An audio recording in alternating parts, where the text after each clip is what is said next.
About a week after my post, I planted a wall of blackberries and raspberries at the two sides of my garden facing the driveway. About 30 centimeters from the edge, so no overhanging branches. On the other side of the berry wall, I planted lots stuff like strawberries and tomatoes. To reach the tomatoes and strawberries from the driveway, you have either go through the fruit bushes or walk up to my house. Walk about 2 m along the side of the house and my windows, and then walk into my actual garden. Not something you do by mistake. For about 2 weeks it was somewhat quiet, but I still found the kids on my driveway every single days. As far as I know, they did not enter the garden, and I hadn't noticed them walking around my house anymore. So I figured the bushes were working. About 1 week ago, berry season started, and my bushes are now full of raspberries, and there's lots of strawberries as well. The neighbors noticed. First I caught the boys picking and eating raspberries, so I told them off and dropped them off at home, told their mom I caught them stealing. That's how I see it, even though it's fruit, and that I'd call the cops next time. She huffed and told me to grow up, but took the boys inside anyway. After that it was quiet up until yesterday afternoon, when I went out for a while and found the dad and his 2 sons right in the middle of my garden when I returned, clearing my bushes and plants. I didn't even confront them. Just called the cops from a distance as they hadn't noticed me yet, and started filming them after making the call. Luckily 2 cops showed up after 10 minutes or so, and they confronted the neighbor as they were still picking berries. They told them they were trespassing and that the berry picking was in fact considered stealing, and that I could press charges. For the first time I noticed a bit of fear in my neighbor. He was having trouble finding his words and kept looking back at his house. I guess hoping his wife would show to yell at the cops. They all went inside with the cops, so I just went home as well. After a while the cops came by and asked me if I wanted to press charges. I asked them if they felt like they scared the neighbor enough to stay away. I got a small smile and yes, about him, but the wife had just kept shouting at them and her husband about the little. Living next door. I told them no for now, asked them if I'd be allowed to get an extra camera set up on the wall between my garden and the road, to cover the entire front garden plus driveway. They said that's allowed as long as it's on my side of the wall. So, now I'm getting an extra camera installed. One neighbor knows I'm done messing around, but his wife isn't there yet, and if I ever catch any of them again, the cops will be called and possible charges will follow. I am currently divorced from my ex Thomas of 30 years. We ended up seeing a lawyer to help with dividing stuff.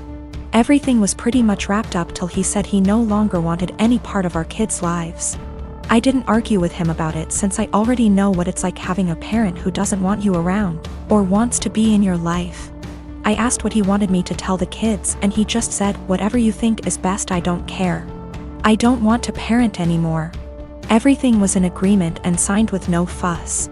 A few weeks later I get a call from my ex-mill asking if we could meet each other. When I came over, she broke down crying and begging to let my ex see his kids again. I was confused about what she meant, because not once did he contact me after meeting the lawyer. She went on about how my ex said he really missed them and that I was just a petty B*TCH for taking full custody.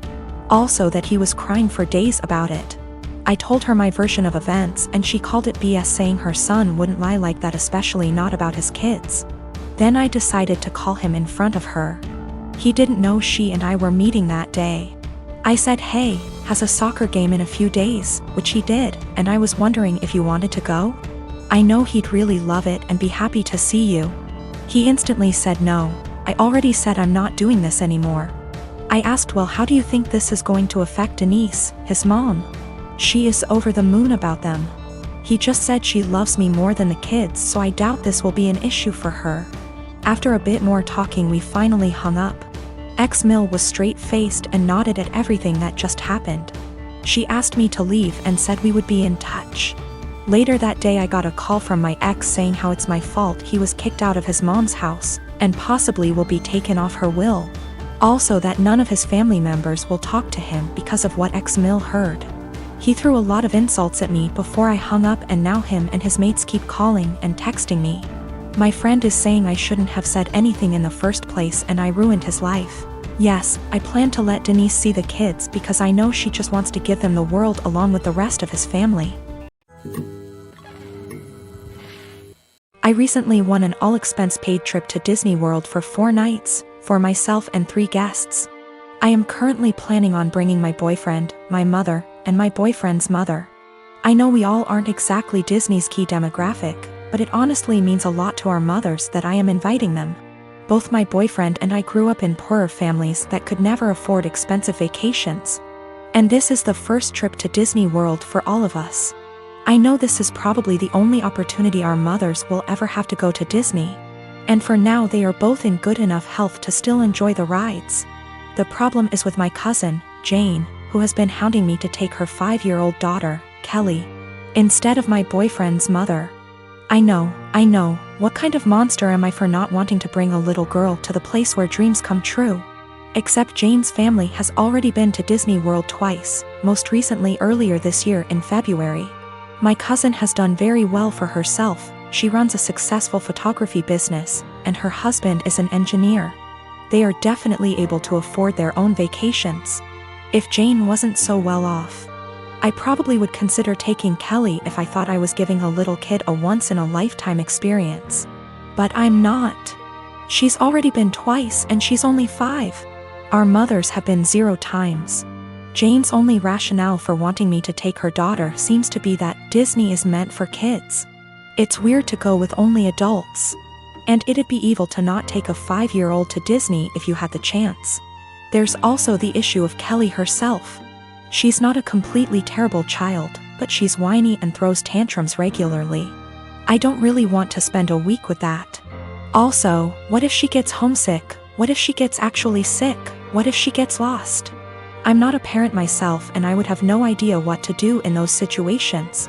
I also don't want to saddle my mother with the responsibility of caring for her.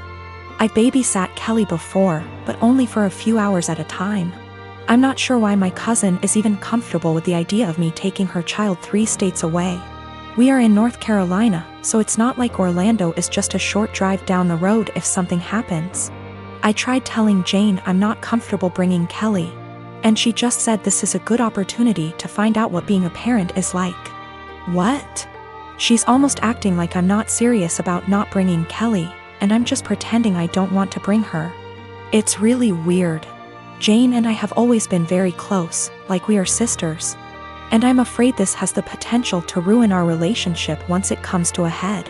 What is the best way to tell her no without sounding like an evil child hater, or am I being selfish for not taking a kid to Disney? I am a 35 years old female. I don't have the best relationship with my husband's mom. Since day one she tried to make remarks and compare me to her.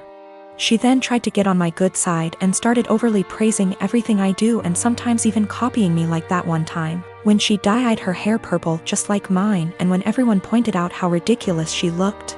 She actually blamed me and accused me of trying to make a joke out of her.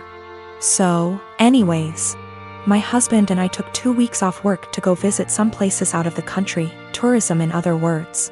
Thing is, I was the one who saved up for and arranged for the trip. My husband was responsible for booking the tickets. My husband's mom wanted to come along and threw temper tantrums when I said no. She called, texted, sent people to talk to me into letting her come. Even threatened to call the police and make some complaint up to get us to stay if she can't come. My husband said we should just take her, but I told him he was wrong to tell her about the trip in the first place. He gave me an ultimatum. Said he wouldn't go if she can't come, and I told him I'd gladly call his bluff, which made him take his words back and say, fine. I will tell her to stop it because we won't take her. Things got quieter, suspiciously quieter. The day of the trip came and we got to the airport at 2 p.m. My husband was walking ahead of me and was looking left and right like he was looking for someone. I asked him, but he didn't respond. He led me to the waiting area, and first thing I saw was his mom standing there with her luggage. I froze in my spot. I felt a cold wave washing over me and I was fuming inside. She and my husband were hugging. That's when I quietly turned around and started walking towards the exit. My husband followed me while shouting at me to stop. He tried to stop me, but I told him off the harshest way possible. He tried to say I was overreacting and that his mom was there anyway and I should let it go and not mess the trip up for us.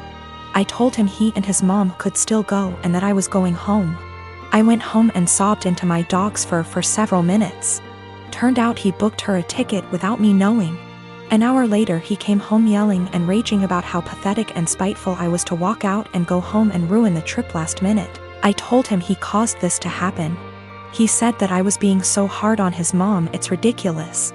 I refused to fight anymore, but he kept on berating me, then called my family to tell them that the trip was cancelled, and that it was because of me.